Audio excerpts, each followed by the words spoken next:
everybody. So we are back. I have my mom here today. She homeschooled 4 kids, K through 12 for 22 years of her life, and I am homeschool mom of 3 right now. I have a 4th grader, a kindergartner, and a preschooler. And so we're going to be talking about record keeping, routines, chores, and planning your year, because people are planning next year right now. At least I am. I'm finishing up this year and getting ready for next year. Super excited. We're going to be talking about what we do in the summer, and really coming from a perspective of encouraging you to do what works for your family, and sharing some of the things that we've done over the years, and maybe things that I do now, things that I have done, things that my mom has done, and really just give you some different tools to be able to choose what you want to do for your family, because that's what homeschooling is all about, right, Mom? That's true. That's true. And it's funny how that's not always the same. For each child is different, and you have different seasons. So this will be a good conversation just to kind of see what some options are. Absolutely. So we were talking about lesson planning and also record keeping. So that's kind of like the bookends of figuring out what you're going to be doing for your child's education, your children's education. And some of that has to do with the type of curriculum that you choose. There are a lot of different aspects that are going to go into this planning. So first of all, I wanted to share that for me, I feel like the planning is pretty simple because of the way that I do things. And my mom has done things differently, in her homeschool years. So one of the things that I'm doing now is I actually have a curriculum that's laid out 36 weeks. It's got 36 lessons, and each lesson has 5 days worth of schooling. And so if you're having, a week where you have like a rough week in the beginning, you can catch up. You can, figure out kind of where you are pretty easily because it's all laid out that way. And that's what I do for language arts and for math. And I'll be sharing exactly what I use in a video coming up on my YouTube channel pretty soon. That's A Beautiful Horizon, if you want to go check it out and subscribe. I'll be sharing that in the next few days to a week. Got to get a little chunk of time to sit down and record. These times are precious for me. So I really appreciate my mom taking the time also to come and share with us all this information.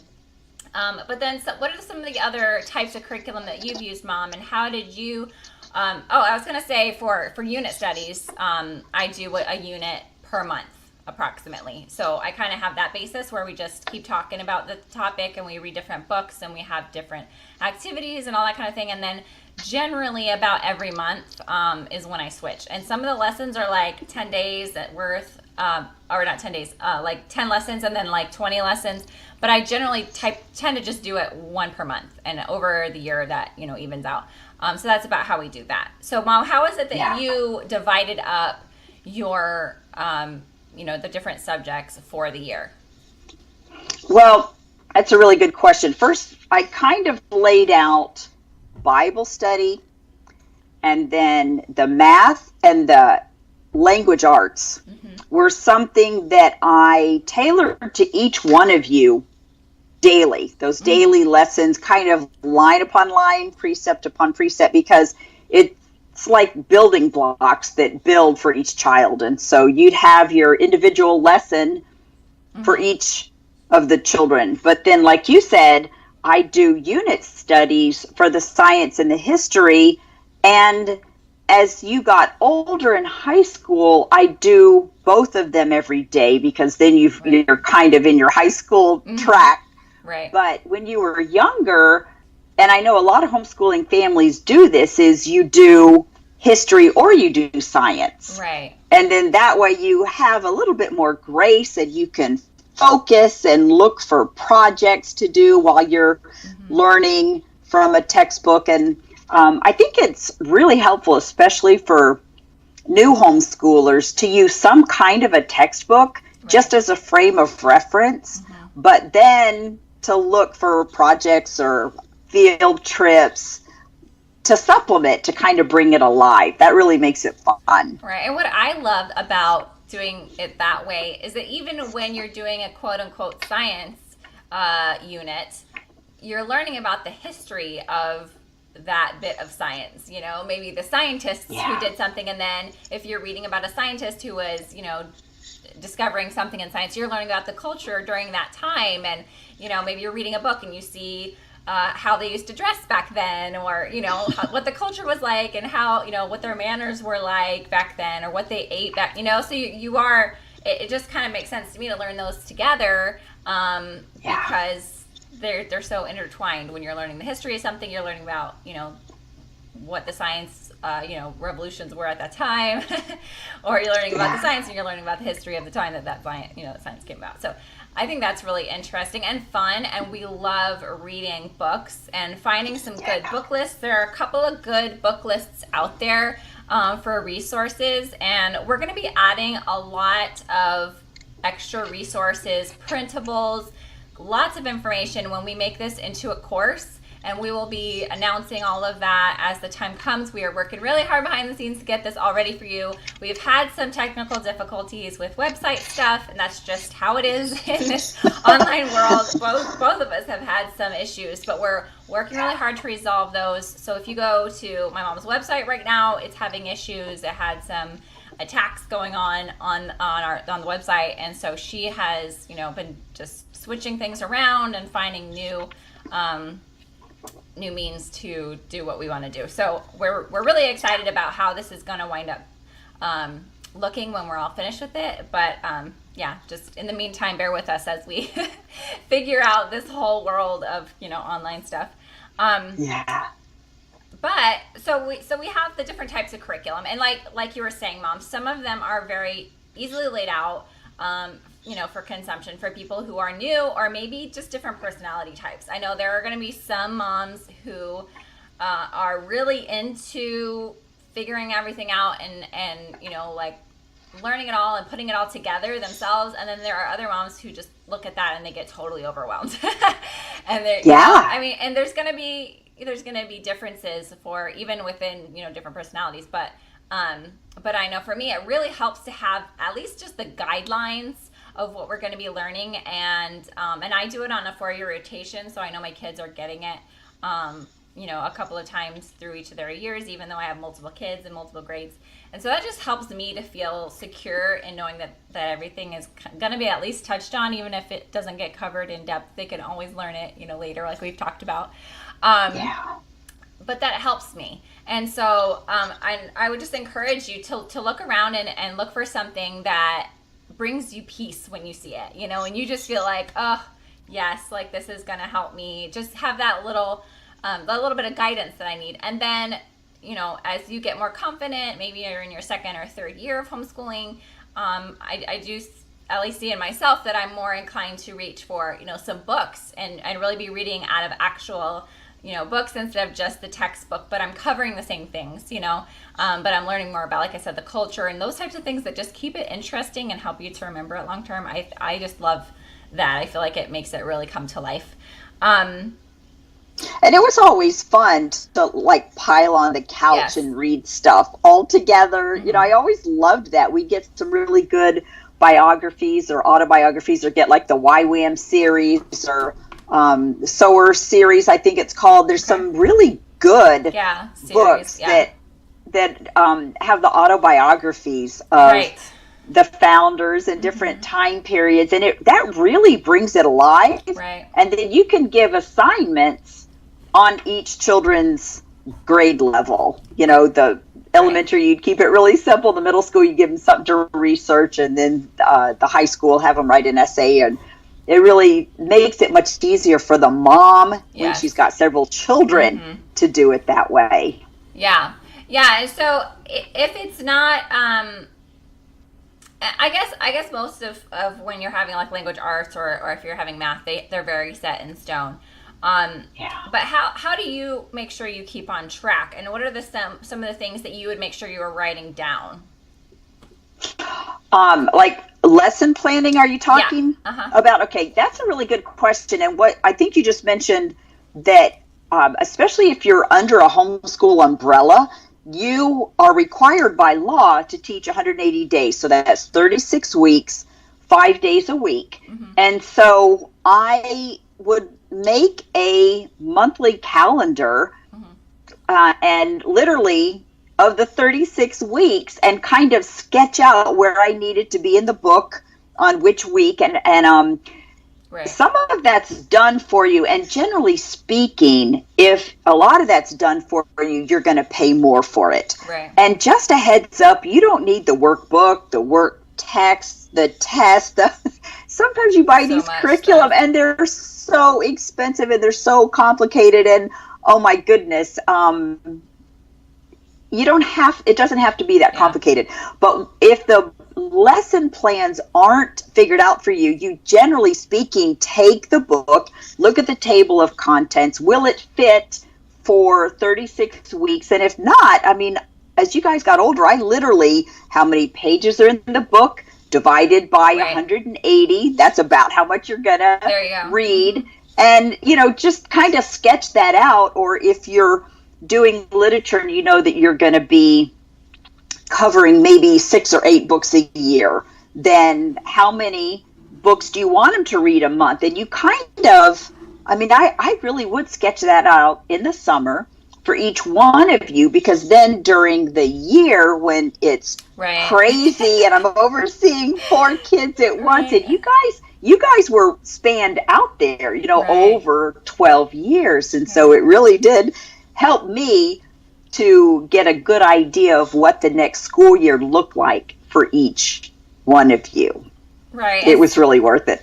So you were planning in the summer. What were your summers like through your years of homeschooling? I used that time to be a student myself, really. That was like my time. And I became a student of teaching. And so I shifted from being intimidated by everybody else's products to just having fun with it. I really developed the mindset of my daddy is in heaven. He owns everything. I got past, and this was a real mind shift for me. I used to look, because, when you're only on one income and you've got 4 children, you're buying all this stuff. I started out like, what's free? What's the least expensive? What's the most economical? To, how are my children gifted? What is God calling each one of you to? And then I would pray for God to show me what the best resources were, or what opportunities there were in the community, who maybe around in our community of people that I trusted was doing what you guys wanted to do. And so each summer was kind of fun, because I wanted you guys to do chores.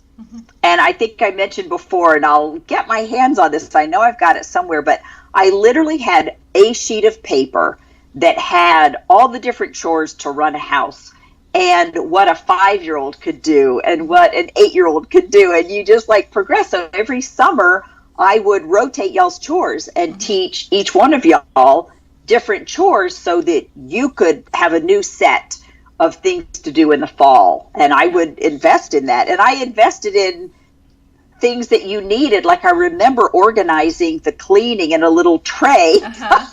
And I remember Don Aslin. Yes, what was the name of that? Yeah. Oh, he made cleaning fun. He was so funny. Yeah, and so we actually, as a homeschooling project, watched this video.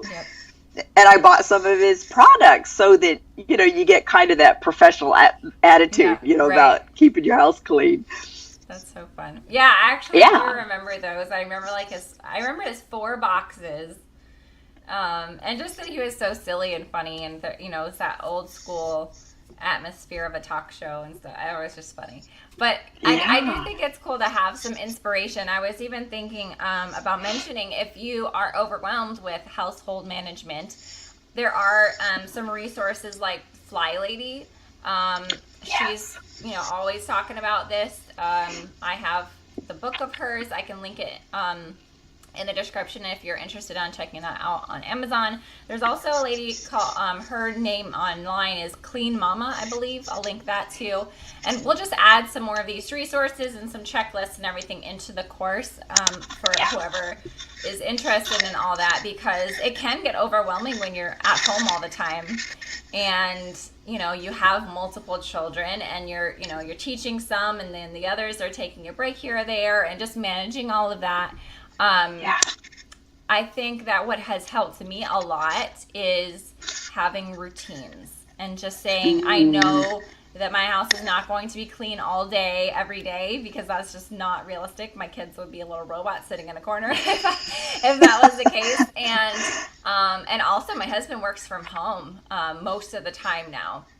And so even with that transition, we had to have some talks about, what it is like, around here during the day, because he would leave and we'd have our day, and the place would get crazy, and then we clean it all up and he'd come home. And when he's home all the time, then he's coming out for lunch and, whatever he needs and stuff from the office, and it's not going to be what he's used to walking into when he's gone all day and he comes home. So that has been interesting. I'm thinking about posting, I've been thinking about posting on Instagram about, working with your spouse when they work from home, and just kind of that reality and some of the changes and things that we've had to talk about and everything. But that has helped me, just that idea of routines. And nobody's perfect. I'm not perfect, but this is something I'm always working on. And actually, one of my pastors at church was just talking about this. I don't always do what I want to do. That whole scripture by Paul and talking about just asking the Holy Spirit to help you and give you the ability to do the things that you believe are right or want to do or called to do. So that's a whole nother conversation. But having just these routines and things like the Fly Lady routines, where it's, we're just writing down, okay, what day am I doing this? Instead of feeling all the time like you should be doing 87 different things. If there's something you want to do, go to your calendar and say, okay, what day, what time am I going to do this? And you're not always going to be perfect on when you get it done, but at least it's there and you're being reminded, okay, this is something that I want to get done, and it will be way more likely that you're going to get it done if it's written down on your calendar versus just up in your head and you're constantly being distracted from the things that you need to be doing by the other things that are going on. So that's really helped me. So things like the Fly Lady and just being inspired to have a plan is really helpful, and know that at the end of the day, cleanup time is coming, and it's okay for them to play and have fun in their home. But when cleanup time comes, we clean up, and that's just been really helpful for me. Yeah. And then you've got a lot of videos too that make cleaning fun, and just helping us get organized. I've been really inspired, so maybe you could put a link to those, because they encourage me. I've been wanting to make some more cleaning videos. Those take a while to edit. These are a lot faster to edit, but that type of video takes a while. But I am planning to make more just cleaning routines and organizational inspiration videos. I will link those. Because they're fun for me to go back and watch. There's something just fun about seeing something go from a mess to being organized. And I've thought a lot about that lately, and just how God has called us to have dominion. That's what we were called to do in the garden, from the very beginning, is to have dominion over our environment. And I'm like, no wonder it feels so good when something goes from messy to clean. That's our calling, in general. As that's good. To set things right. So that's fun. And when you can think about it that way, it does feel more worthwhile, because it's going to get messy again. But it's fun to see that, going from chaos to order.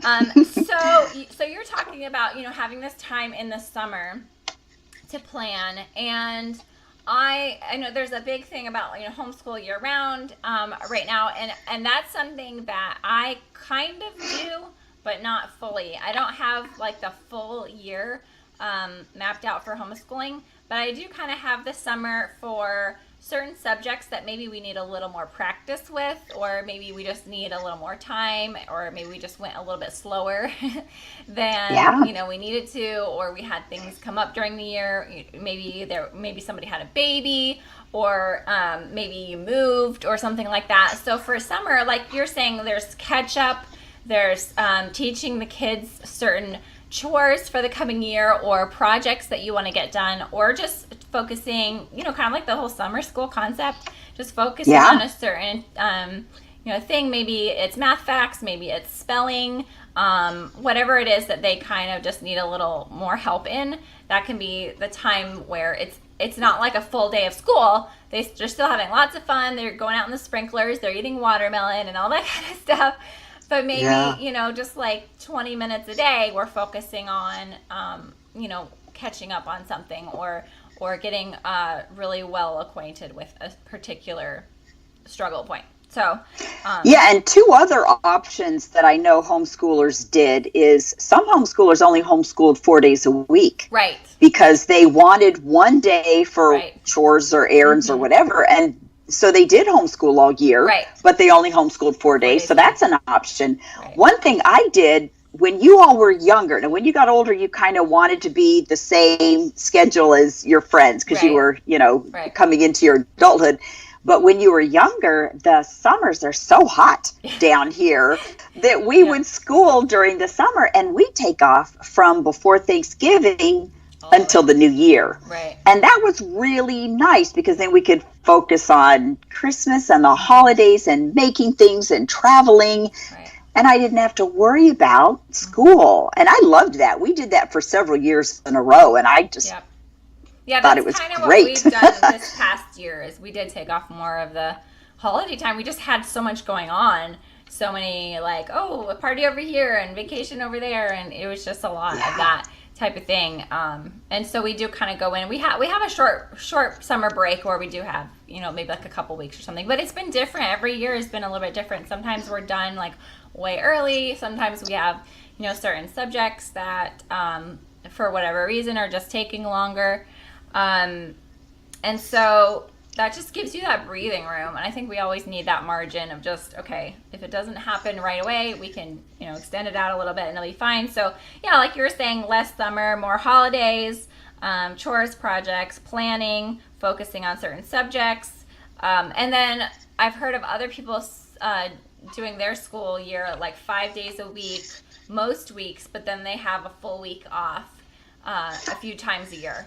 And so they just plan that, and that's what we're talking about here is just planning and just deciding how you want to do it, and having, it written out so you are meeting the requirements. And some states are going to be different. For Florida, where we live, that's one of the requirements is 180 days. So that's why we have to make sure we're doing that. And, I think it's good to make sure everybody has a plan for whatever your state requirements are and whatever your family needs. So. Yeah. So let's talk about what you used to plan. How did you write out your plan? What did it look like? As far as was it just a sheet of paper? Was there specific, things on it? And we can talk more about that in the course and have more resources available for all that. But if you want to just go ahead and explain what that looked like for you. Yeah, when y'all were younger especially, I literally had one page for each month. Mm-hmm. And I would write really small, but in each day, I wrote what you were going to do for each subject. And that was chores, and then Bible, history, science, and then math and language arts, and some type of physical activity. And I try to look for things to pull you guys all together. Right. And then I would check it off for each one of you when you were younger. Mm-hmm. As you got older, I kind of gave that to you all, and you were part of that planning process. And that way, as you're going into adulthood, you're learning how to plan your time and schedule it. And I think it helped y'all, and it certainly helped me, because I could work out of that as y'all were working into it.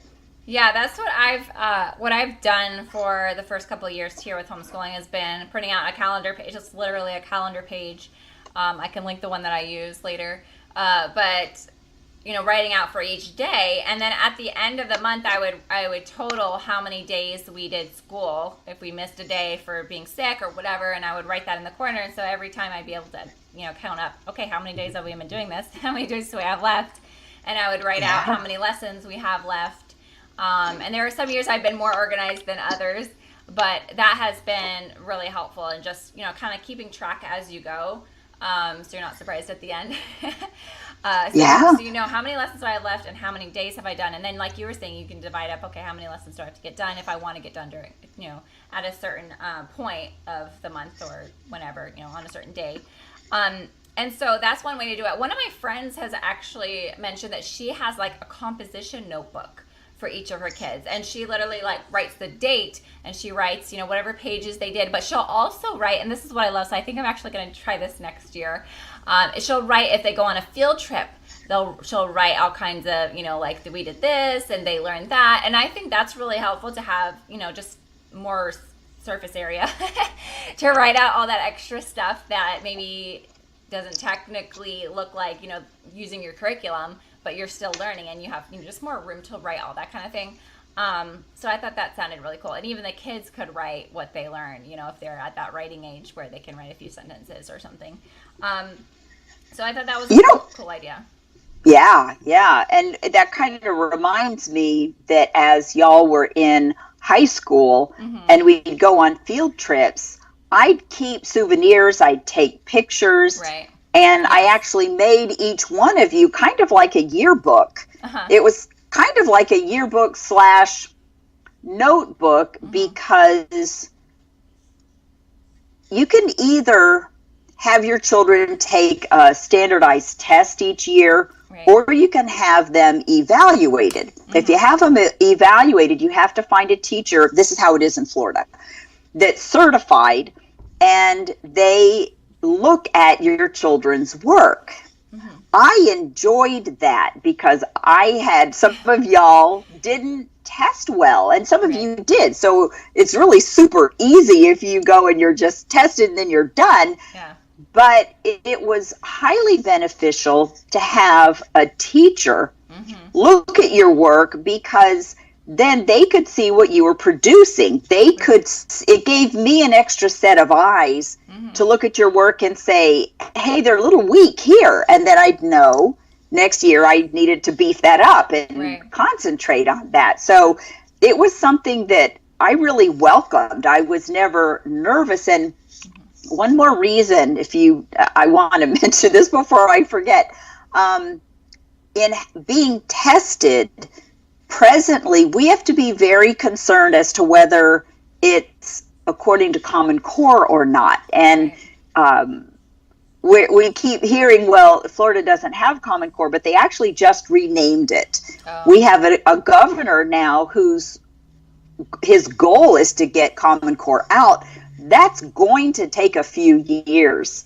It just is. But the SAT and the SAT and I believe the ACT, I believe both of them now have been written according to the Common Core standard. So if you're not sending your children to public schools because you want them to have a classical Christian education, then you don't want them to be tested in that framework. And so you have to do a little bit of research. My children were never in the public school, so I'm not an expert on this, but I just want to make you aware to check that out. And if you look at the FPEA, Florida Parent Educators Association, they have all different kinds of connections in your community where you can find people and get local advice on that.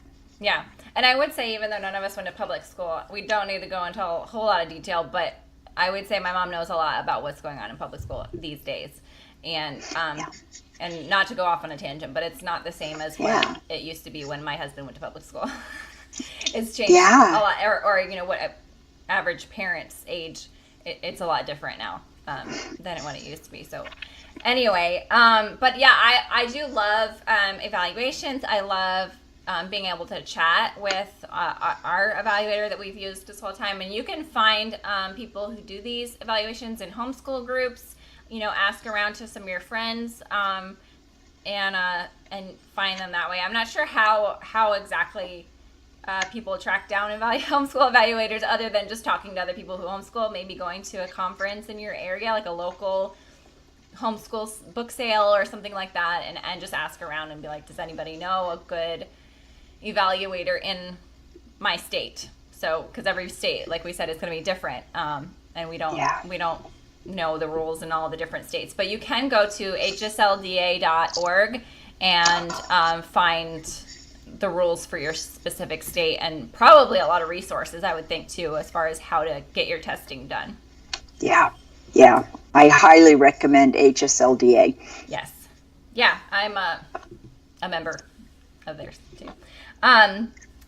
So we've talked about like a calendar page or a composition notebook, but I've also seen people use like the Trello app. If you're not familiar with Trello, it's an app that basically you can just create lists and cards, and it's just like a nice way to organize your thoughts. You can make a board for a particular idea, and then have different thoughts and then different action steps basically. I think it's really helpful. I've never used it for homeschooling, and I don't think I probably would. I just like to keep my homeschool planning super simple and easy. But for some people, they love making it, pretty and technological and and doing it that way, and automate certain things or whatever. So that's an option. I've seen, I think people on YouTube have YouTube videos about how they use Trello for homeschool planning, so you could probably look that up. I don't have a particular one in mind, but also there are just online like websites that you can subscribe to that have these capabilities to schedule out your homeschool and like check off the boxes, and they make it really user friendly and everything. I haven't used any of them, so I can't recommend any particular one, but I know there are at least a few out there, so you can look up scheduling subscription app online or whatever, and look into those if you're into doing things online and on your phone or computer. I like to do things on paper. For one reason is just that I can get distracted when I open my phone all the time, and so I try to put my phone in another room when we do school and just have it as far away from me as possible, so I'm not distracted. So that's one reason why I just really like paper. But there are some really great apps and that sort of thing. If you would like this video, that really helps us. Leave a comment if you have any questions. We're going to be doing more videos. We have some thoughts for future videos. Parenting as a homeschooling parent, and also socialization. I actually wrote a blog post about socialization quite a few years ago, and I want to bring that back. I've talked about it a couple of times, or mentioned it a couple of times either on my YouTube channel or just two YouTubers that I know, and I'd like to go over that and get Mom's opinion, because I think you read it when I wrote it, but it's been quite a few years, maybe 7, 8, 9 years, something like that. So that's one of the topics we'd like to talk about. But if you have any questions or any topics that you'd like us to discuss, we'd love to hear about that in the comments, and we will be putting all of this content into a course like we mentioned. And we'll be adding lots more content just to help you think through all the different aspects of homeschooling if you're new, and maybe just give you some encouragement or new ideas, fresh stuff if you've been around for a while. All right, thank you so much for being here. Thanks, Mom, and we will see you next week. Bye. God bless y'all. Bye-bye.